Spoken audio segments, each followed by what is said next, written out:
Mga ka-works, kain ulit tayo. This is Ate G. Kakain tayo ngayon ng tanghalian. It's Dubai time. Alas 3 ng hapon. Okay? Hindi ko alam kung saan ako titingin. Dito o dito. So, alas 3 ng hapon dito sa Dubai. So, kakain ako ng hapunan at nag-craving ako ng gulay. Steam lang siya ng gulay na may bagoong at kamatis. Maraming kamatis. Ipapakita ko sa inyo. So, ito ang ating ginawang bagoong na may maraming kamatis, sibuyas at chili flakes. Ayan, ganyan siya. So, mamaya imimix natin yan sa ating, tawag nito, ating pagkain. Tingnan nyo ha. So, ganyan lang siya. Kunti lang, tapos lagyan mo ng maraming sibuyas at kamatis. So, ito ang aking kanin dahil meron po akong natirang jasmine rice. Dapat basmati rice, pero jasmine rice tayo. So, ito ngayon ang ating steam na kangkong at okra at inihaw na talong. Wala po tayong pritong tilapia ngayon, tinamad po ako. So, ito lang, ganito lang ang ating pagkain. So, di ba masarap niyan. So, ayun na, mga ina tayo. Magkakamay tayo mga friendship. Okay, kakamay tayo. Lalagay tayo ng kamatis, sibuyas sa ating plato. Ganyan. Huwag nang pansinin ang aking braso. Laki-laki. Nasa loob lang tayo ng bahay. Pero baka hindi tayo pwede dito. Wait lang. So, ayan na. Kukuha tayo ng talong. Yung tinidor dito. Wala. Ako lang naman kakain ito eh. So, kukuha ko ng talong. Okay. Ito ang talong. Okra for life. Okay. Yan. Sama-sama mo lang yan together. At kunting dahon. Ganyan po. Malit lang yung plato ko. Tingnan nyo na ang aking cutics is Ayan, sa kain tayo. Unang subo sa akin o sa iyo.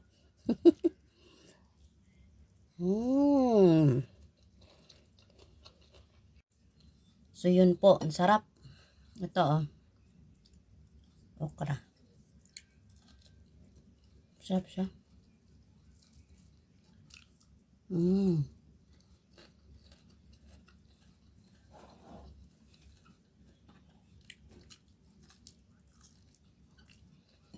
Minsan mapapatingin ko dito sa kabila. Dito ang camera.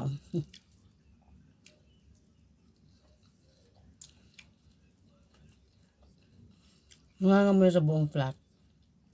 Yung inihaw na na talong. Ito yung braso ko. Sarap.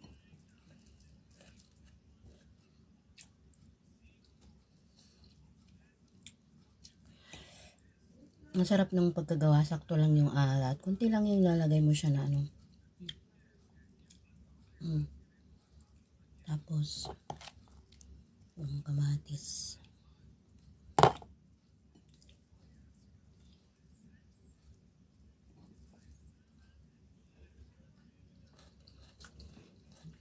Pati gulay. Mahal na rin. Panahon ngayon. Ang gulat ako sa talong. 4 na peraso, 6 dirham. Samantalang dati, mabibili mo ng 2 dirham, 3 dirham. Mahal siya. Ang sarap. Ang sarap mga kaberks.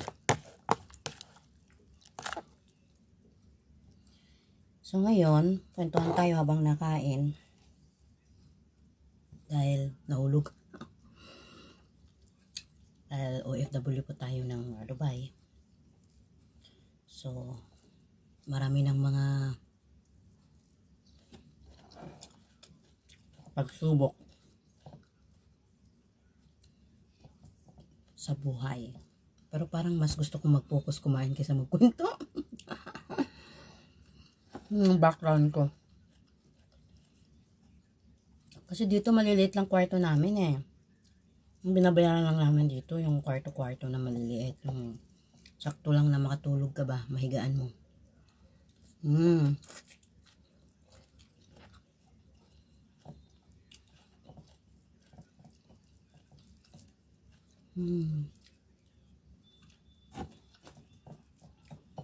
Hindi makita yung kalain ko.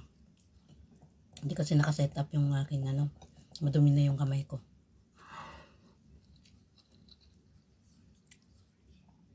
okra. Shout out sa mother kung hindi kumakain ng okra at alugbati.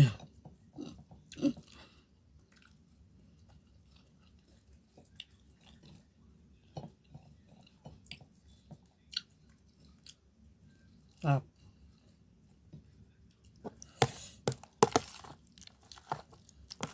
Pag wala na kayong budget, walang problema yan. Bilhin nyo ng gulay. Ganito gawin nyo tulad sa akin. Craving ko lang talaga.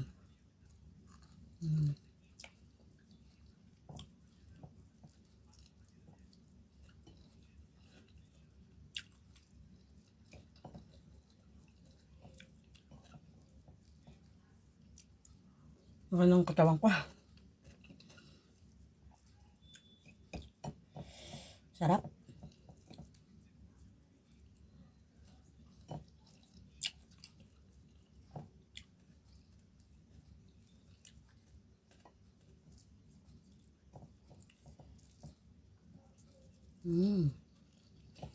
Minsan, masarap yung kangkong natikman ko sa kaibigan ko. Ginisa niya lang sa maraming bawang at kunting patis. Ang sarap na. Ito wala. As in, steam lang talaga. Yung background ng dam, ano ko ha. Ano yan. Harap ng ginamos na maraming kamatis at sibuyas.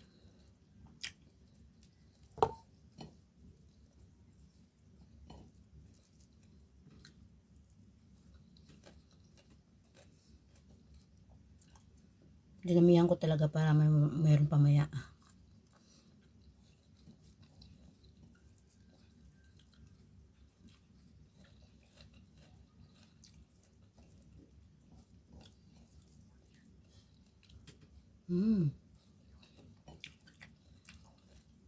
Ganito kami nung kaibigan ko sa bahay nila. Sarap.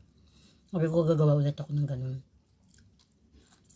Naman, may prito kaming tilapia nun. Ayaw ko magprito ngayon. Hanggat maaari, masarap pag ihaw lahat. No? Pag nasa bahay ka lang mag-vlog, minsan nagluto ka, tamad ka nang mag-ayos. Pakita mo kung sino kang talaga. Kung pwede puntahan tayong mga okasyon, pwede yun. Sa bahay lang, okay lang naman siguro. Hindi naman siguro kikibuy ang YouTube, no, na magbablog ka ng ganito. Tapos may background sa likod ng mga damit-damit. No, nakatingin, pero dito dapat.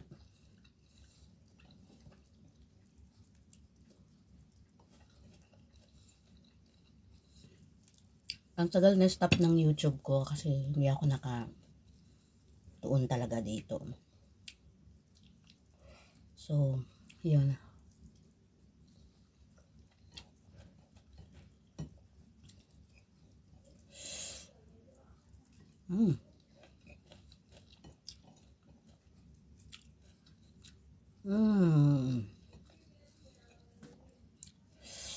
Yung mga Chinese pag nagmukbang, ayaw nila yung nagsasalita. Kain lang sila ng kain.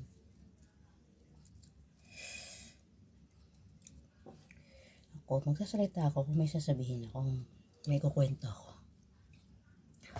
Sarap. Yung nadurog na chili flakes ba? Konti lang. Parang pang-cake lang ba? Pakita ko sa inyo ha. Ulit. Ang sarap talaga, promise. Masarap siya pag pinsan-minsan lang. Ito na oh. Ayan siya kadami. Ako lang yan. Walang pritong isda. Mas masarap pag may pritong isda. Kamatis, sibuyas. So ayan, magkakamay tayo. Sa talong. Ayan po. Ayan, binukid style yan siya. Diba mga ka-works? Sige na, bye-bye!